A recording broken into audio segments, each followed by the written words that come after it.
Hi, everyone. Thanks for joining today's webinar on how to make your volunteers feel more appreciated and feel appreciated in general. My name is Kiara Benez, and I'm the Nonprofit Programs Manager here at the Catalog. I'm going to give it a minute or so. It looks like we have about 20 more people who are registered and ready to join us. So I'm going to give them a minute or so to log on, and then we'll go ahead and jump right in.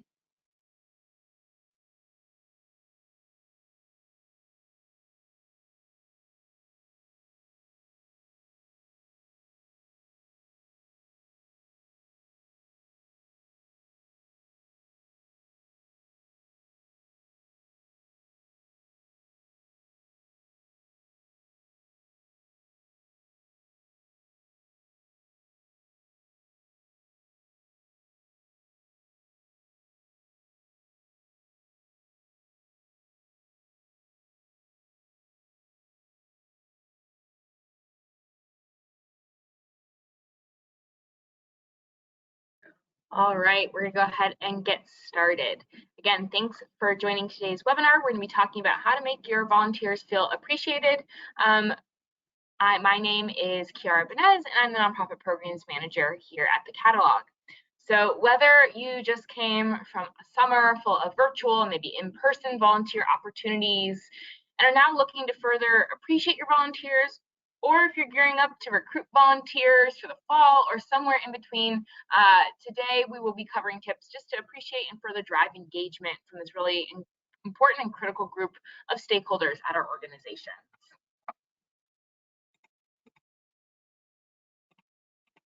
So before we start out, as you think about the idea of volunteer appreciation, we really want to think about what are we trying to accomplish and why are we trying to accomplish this.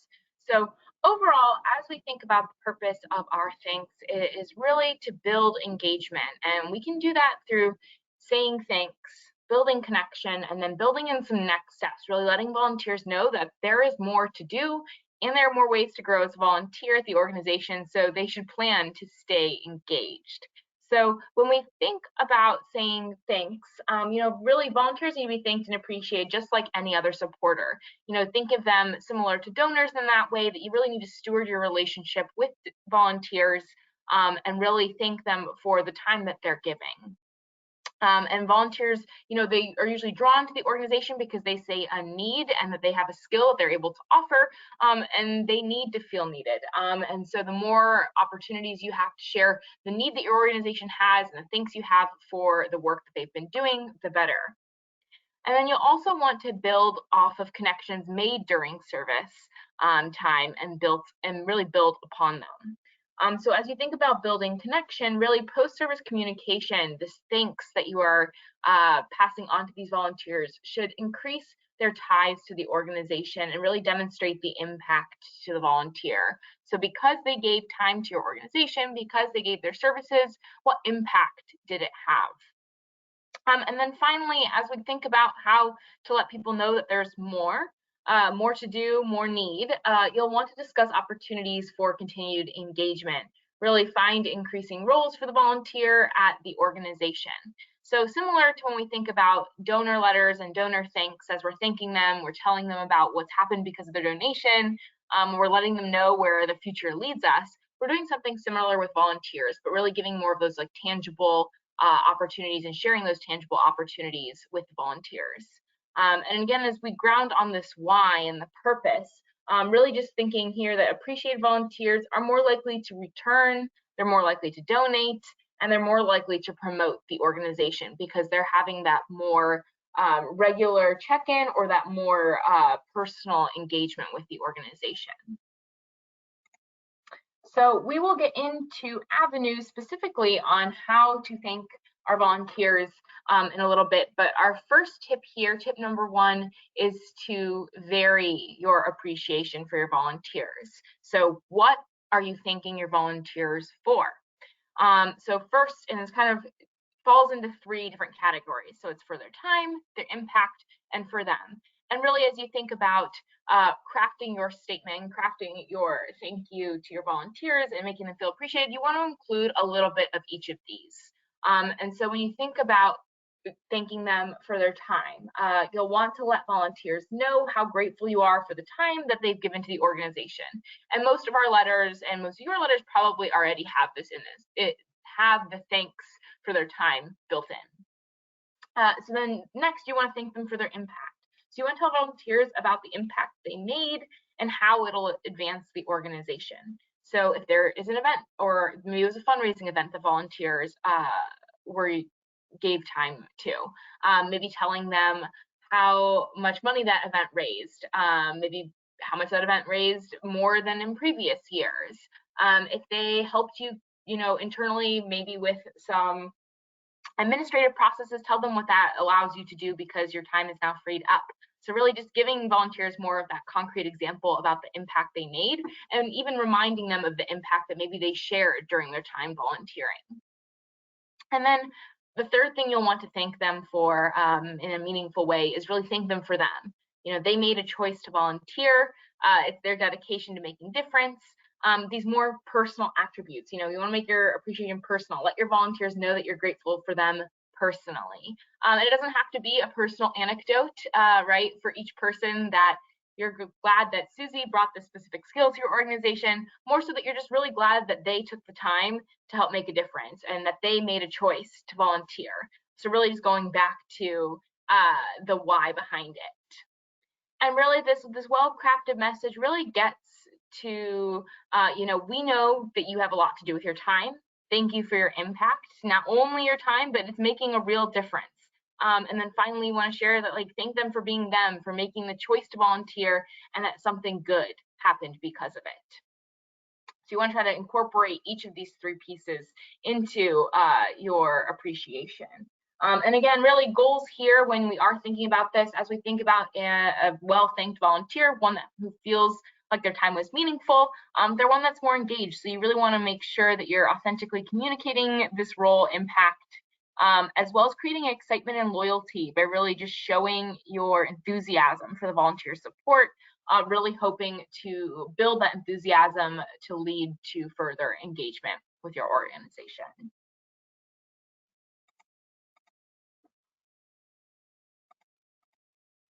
Now, as we get into tip number 2, we're going to focus on some more or some different approaches for the message that you've crafted. And I will caveat and say that these are some more creative options, but you can really mix these in with our more traditional avenues that you may already be on your radar, such as emails, postcards, letters, those more tried and true approaches. But the ones that I'm covering here today kind of go to that above and beyond, and there are ways to think about this thanks outside of that traditional email that you might send. So first of all, one option for thanking and really communicating your thanks, the impact, and thanking volunteers for them is a one-on-one meeting with the volunteer, or maybe a couple volunteers. So generally, one-on-one is really just finding a channel to thank them directly. That doesn't have to be that one-on-one meeting in person. This can be something where it is an email that is very specific to that person. It can be on a quick phone call. It could be a social media post that highlights that volunteer. Often volunteers, we find, are surprised by one-on-one communication that's coming directly from a person. Isn't that canned response or that standard email that we're sending out, just because that doesn't happen often, and that usually happens more in the major donor space. So this is something that could take very little time, that social media post, that phone call, but can really make a difference there and have your organization stand out in their mind. In terms of events, you could plan an appreciation event for volunteers, really to say thanks, give volunteers to build a connection amongst themselves and with your organization. Oftentimes it's a great place for volunteers to connect and build that community that makes them want to come back and continue to volunteer. That being said, events can be very, when we first think of events, you might think of something super ritzy and expensive, but events can be very inexpensive, and I'll highlight some examples of this in an upcoming slide. But really, this could be something as simple as having an open house in your office space, or just making a plan to meet at a nearby place for happy hour. You don't have to pay for anyone's drinks, really just a place for volunteers to connect and feel appreciated. Another thing that helps you stand out in the space of volunteer appreciation are surprises, and to thank really volunteers, either surprising them by thanking them at an upcoming volunteer opportunity. This approach can be done at an event, at a volunteer, just highlighting a couple of key volunteers, a couple of people who volunteered the last month. Maybe if you have a monthly occurrence or a quarterly occurrence of opportunities for volunteers to volunteer, you can share maybe last month's volunteers, or kind of show people's names, who has been working with your organization. So just sharing, kind of surprising them with that. And then it also could be something physical. So something little, a little memorabilia for your organization, a little bit of swag.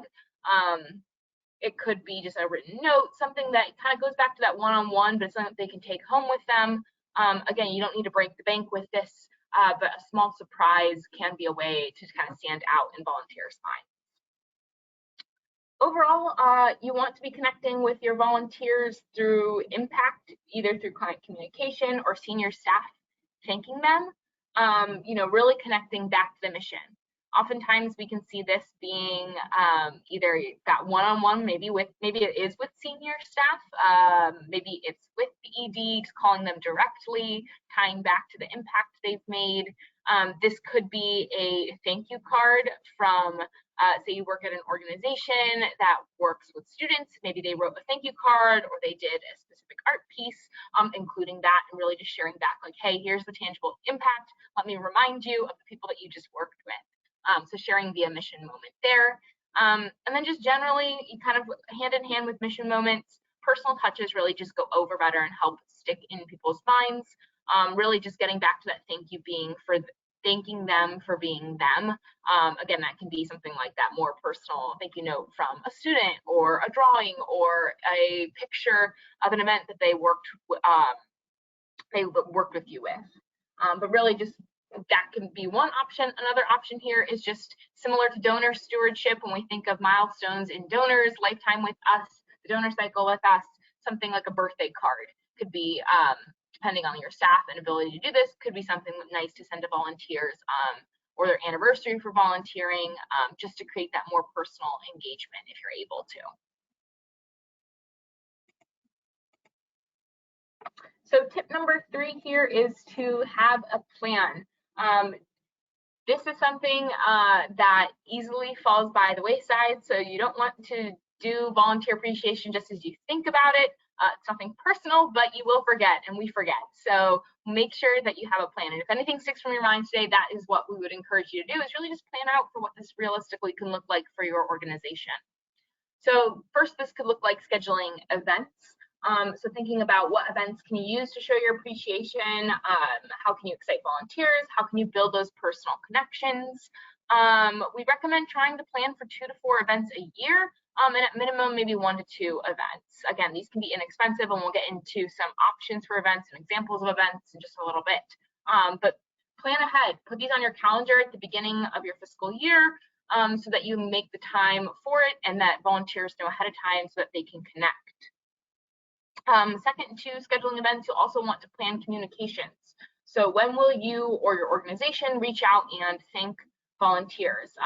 Plan the dates relative to the volunteer service, right? You don't want to be sending thank yous before people volunteer for your organization. So really just mapping out what volunteer service looks like at your organization, and then when thank yous will go out. If you have a customer resource management system, you are welcome to use that. If you have a spreadsheet, just making sure that it's tracked somewhere. And what we recommend, if you don't necessarily have a plan for communication for volunteers right now in terms of thanking them, would be a quarterly thanks, so that you're sending emails out quarterly and including any new volunteers who may have volunteered in the meantime, especially if you have regular volunteer opportunities. Third, you'll want to define roles, decide on your team who will do what, or if other volunteers are going to be involved in this thanks. So this, includes planning, prep, and then the actual communications. Oftentimes you might be managing the volunteers, but somebody recruitment of volunteers, but somebody else might be working directly with them. So it's easy to lose in that the communication of who's actually sending the thank you and who's writing the draft thank you and who's following up with people. Super easy to fall through the cracks, so it's important just to define roles at the outset. Is your volunteer manager or your part-time volunteer manager working on this? Is this something that falls in your realm? Are we asking other volunteers to thank other volunteers? What do they need to be successful in this and to make it genuine? So just really thinking through who's going to be involved in this.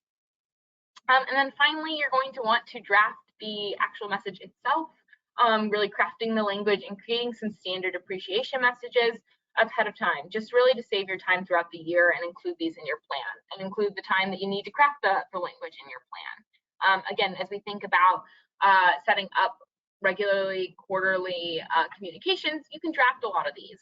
You can even draft versions where you have room and templates available for adding in those more personal touches and those more personal impact stories as needed.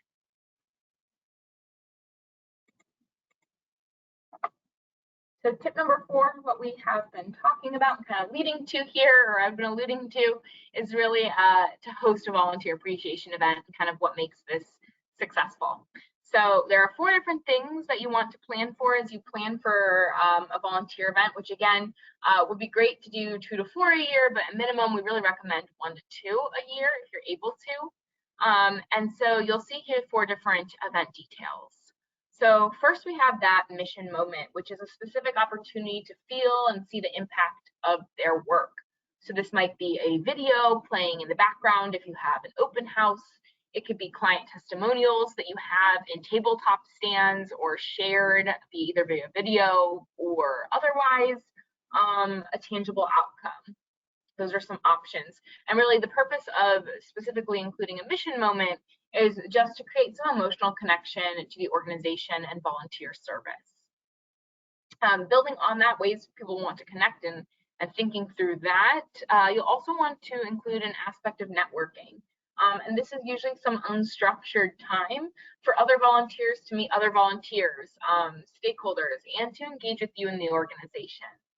Really for this is just building a broader personal connection and seeing themselves as a continuing supporter and seeing, if you have some lead volunteers at that doing networking, seeing what the potential for growth at your organization as a volunteer might look like. So, you're thinking about the mission moment, how are they connecting specifically with your mission, and then networking, thinking about, okay, how are they now taking that shared common goal, that common impact, and how are they now connecting with each other to build that community of volunteers that leads to further engagement. The third detail you'll want to think through is the actual appreciation, the reasons for the event. Just taking some time on the group and then even more personal level, maybe that's part of the networking, just to thank them for their service and time. And this just, fosters that feeling of authentic appreciation and that the volunteers needed at the organization. And then finally, there's a wow aspect. Doesn't have to be anything fancy, but just really think through ways to create a sense of surprise or appreciation, really making that event feel unique. Getting back to that, thanking them for them, that surprise, whether that is just recognizing volunteers by name, if it is a piece of swag from your organization, some bit of a wow aspect there. And really, the purpose of this is just that the organization is special and uniquely worthy of their support and relationship, something that sticks in their mind. Again, similar to the ways to thank people, these don't have to be anything big. This can be something, and we've had an example of a partner, they invited volunteers every other month for Prosecco and cupcakes at their office, just to thank them, the first Friday every other month. The best case, people show up and they're thanked. The worst case, the staff have Prosecco and cupcakes.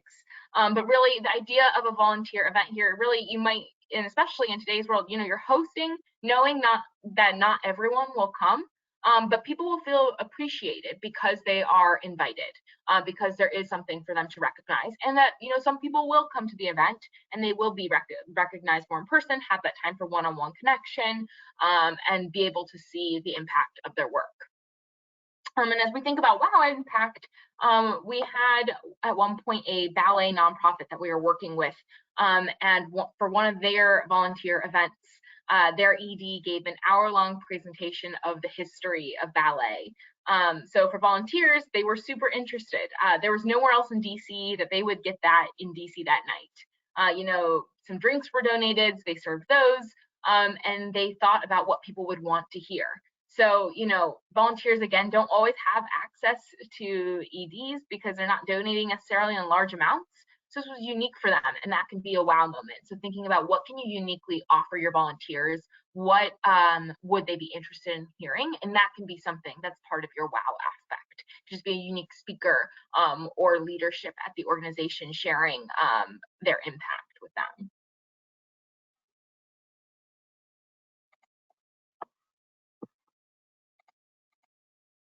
So everything else that I've talked about really is the thank you, the bones of a good thank you, appreciation, things that you may already be doing, things that you might be able to increase doing, something top of mind. But sometimes you run into volunteers that the typical thank you doesn't resonate with them or motivate them. So one way to appreciate these types of volunteers is really to give them more of a chance to make an impact. Seems a little counterintuitive, but it is one way that some volunteers really find value.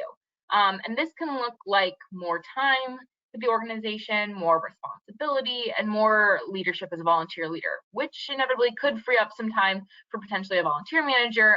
So that's a plus in that realm there. So, as we think about more time and what this could look like, you could ask volunteers to come more often or stay longer or commit to a longer term partnership, maybe a year-long volunteership with your organization. This is really just another opportunity to give volunteers more opportunities to see their impact. You could give more responsibility, and that can look like finding opportunities that require more trust with a volunteer over time. And it can include who they work with, the amount of supervision, the task at hand, or the risk. And then finally, more leadership. So really using volunteers for increasingly important functions. So you can manage or recruit other volunteers, or they can, and they can help at events or lead specific and defined projects. And if you really focus on these three areas, it helps to create trust between the volunteer and the organization and you and the volunteer. And they feel like more part of the team, which can be very important to certain volunteers. So the more that you're showing that you trust them, the more they trust you, that this is worth their time and their investment, the more that they can be a liaison for your organization and really take on leadership roles that may lead to other, maybe donations with the organization, maybe just more outreach or exposure to different networks. But really for them, some volunteers, you can thank them and write the best letter and have the event, but what they're really looking for is an opportunity to do a deeper dive. So they're looking for depth, not breadth. And really, so the more you can identify these volunteers and see what they're interested in, have these conversations and give them more time, more responsibility, more leadership, more opportunities. As makes sense for your organization, of course, that can be very positive. Just as you think about this, if you're thinking about volunteers that you might have top of mind that fall into this realm, just considering ahead of time, how can I help a volunteer become more involved? Do we have other opportunities? Does your volunteer have opportunities to involve their service over time? Like, what can this lead to? And then what are some new ways that you can use volunteers to save yourself some time, right? Going back to, if you have a volunteer leader who maybe helps recruit other volunteers, that could help free up some time for a volunteer manager. So thinking through, what do you do that theoretically a volunteer could do, and someone who's been invested with your organization for a longer period of time.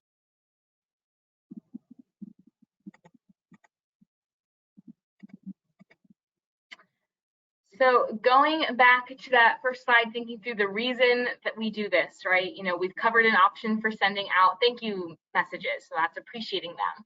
For building connections, with your team through events and creative ways to think. And then finally, I've ended with some next steps here, chances to make a further impact and get more involved. So we've shared some options you have for all three of these, getting back to that initial slide of the why we're doing this, those three different ways. But if you aren't sure where to start, here are 6 quick tips. So things you can do today or this week. So 1, identify volunteers that need appreciation the most. Are there any that you had pre-pandemic that you need to re-engage in your work? Plan. So plan your appreciation efforts across the first half of, this should say 2023, so second half of 2022, or appreciation efforts across the first half of 2023. What does this look like in the next 6 to 12 months? You'll want to think through opportunities for delegating to other staff and volunteers that can help with the effort. Can you transfer any specific things in your day-to-day or with events to volunteers. You'll want to plan one appreciation event in the next 8 months, and that kind of can then lead you towards that 1 to 2 each year. And then you want to think through personalization. So thinking through making sure volunteers feel like the appreciation is from someone and to them. So this may look like looking at any templates you have for volunteer thank you letters and revising them just to include a little bit of that thank you, the impact, opportunities to build connections, and thanking them for them. And then finally, similar to identifying volunteers that need appreciation the most, you can identify volunteers that you haven't seen since the pandemic and thank them and let them know of any new opportunities that exist at your organization for volunteering. So that's all I have for you today. I'll pause here to see if you have any questions I can answer.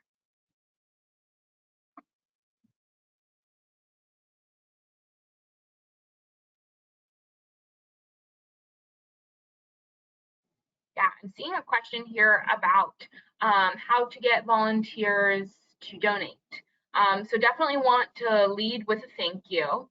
And usually mid-level, we see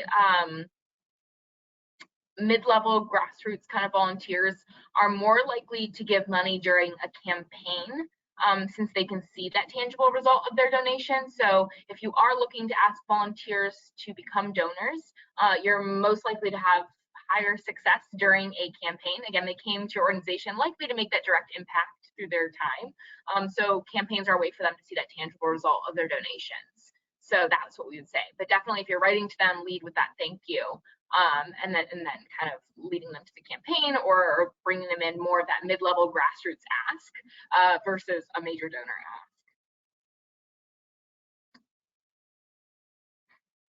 If I only have a team of 1, what should I prioritize? So would say with this, just thinking through what to prioritize of the things I covered today. 1, plan for communications, just make that plan ahead of time because that's something that can easily fall through and we end up just doing it ad hoc.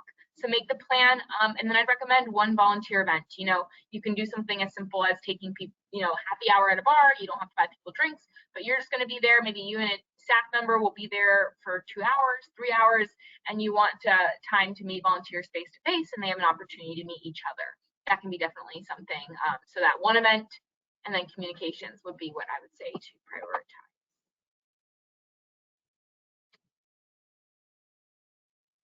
All right, I don't see any more questions coming through. If you do have a question, again, my name is Kiara Venez. I will be sending out the email to everyone with the recording and the slides after today's session. If you have any questions, please do not hesitate to reach out, and I'm happy to get you a resource and answer your questions. But thanks so much for joining, everyone, and we'll see you next time. Bye.